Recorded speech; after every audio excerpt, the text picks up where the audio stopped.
Today we're going to talk about STEM, science, technology, engineering, and maths. The research tells us that girls opt out of STEM as young as 6 years old. The United Nations tells us in terms of digital literacy, women and girls are being left behind. What's the solution? We need to enable the economic empowerment of girls and women. And role modeling and mentoring are key parts to that. So I'm Dr. Jenine Beekhuyzn, and I am the founder and CEO of the Techgirls Movement Foundation. So I have the fortune to spend lots of time with young people and help them find their dreams. So through Techgirls, we run a signature program each year, which is a 12-week STEM entrepreneurship program. It's aimed at girls between 7 and 17. Through the program, girls build an app to solve a problem in their local community, and they align it with the UN Sustainable Development Goals. There's 4 parts to the program. The first phase is ideation, where girls have to find a problem in their local community that they would like to solve.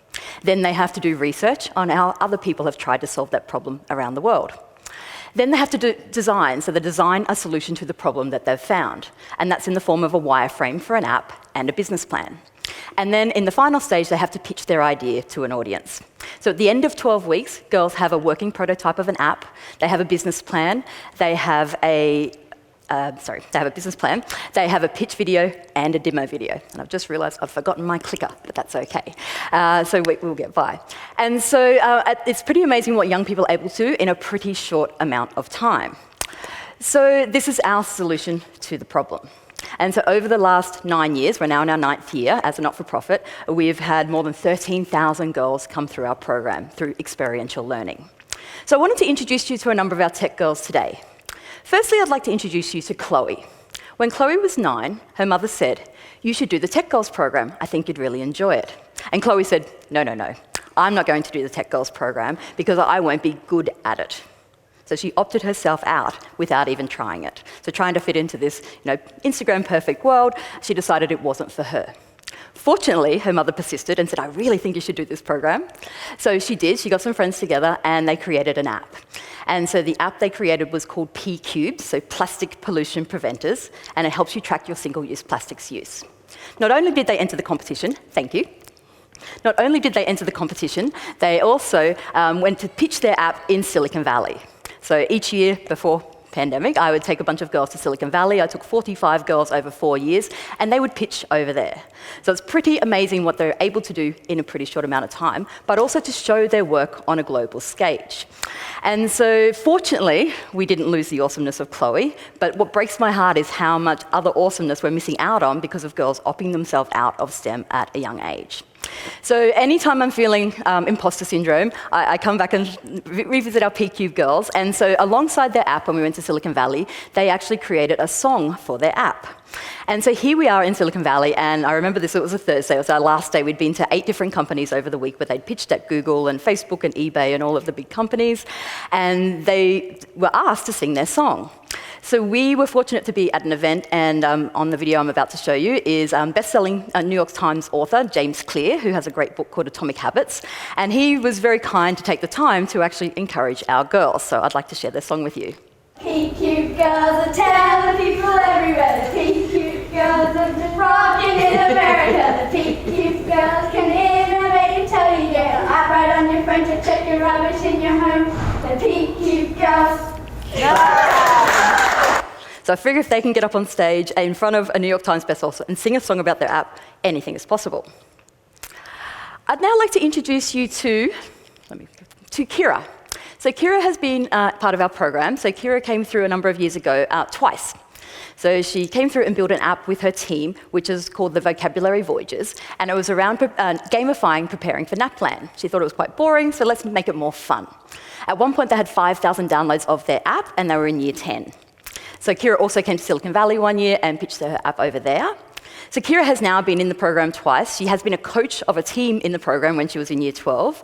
She has now been a mentor a number of years. She now works for one of our top tech companies, Atlassian, and she also runs her own startup. So I was fortunate to catch up with Kira just last week in Sydney and to hear all the amazing things that she's doing.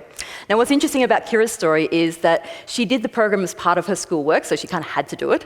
But she says that she would never have gone down the STEM path, and she always wanted to do medicine.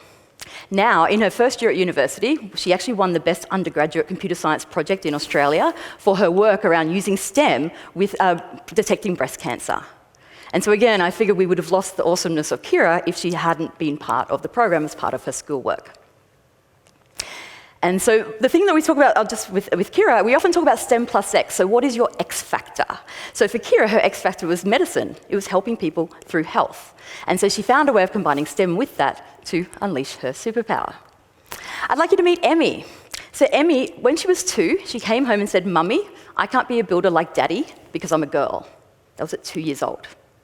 So I was very happy at 3, Emmy was the youngest person to participate in our program, and here she is. She developed a wireframe for an app of a problem that she wanted to solve, and she pitched it in front of an audience of about 50 people at 3. Now Emmy is 8, and she's about to join our Techgirls program for the first time, the full program, and build the full app, which I'm super excited about. But again, I think if we look to Emmy, anything is possible. And our program really is about young people solving young people's problems. So we have a team here called Kids Play, and the Kids Play team, there's a number of girls in this team who wanted to go to a park. Some of the girls had special needs, so their parents weren't sure which parks were suitable for them to go to. So what did? They created an app that listed all of the parks in Queensland and the differing levels of abilities for people and what they can accommodate. So they solved the problem that they cared about. So again, anything is possible. And the last story I'd like to leave you with today is a bunch of girls who won our national competition last year. So they're a local Brisbane team here from a public school, and they created an app to empower girls and give them confidence. So I'm not sure if anyone in the audience has imposter syndrome at any time. I certainly do, probably just this morning. And so I think, again, I look to these young people and see what they're able to do with the tools that they have at the time of their life, and they don't seem to have the barriers that many of us adults do. And so Girltastic is the app that they created, and again, they beat out hundreds of other girls when they created this app, and unfortunately, we can't go to Silicon Valley at the moment, but hopefully that's on our future horizon. So I'd like you to meet Girltastic. Oh, now I go back. And now I've broken the system.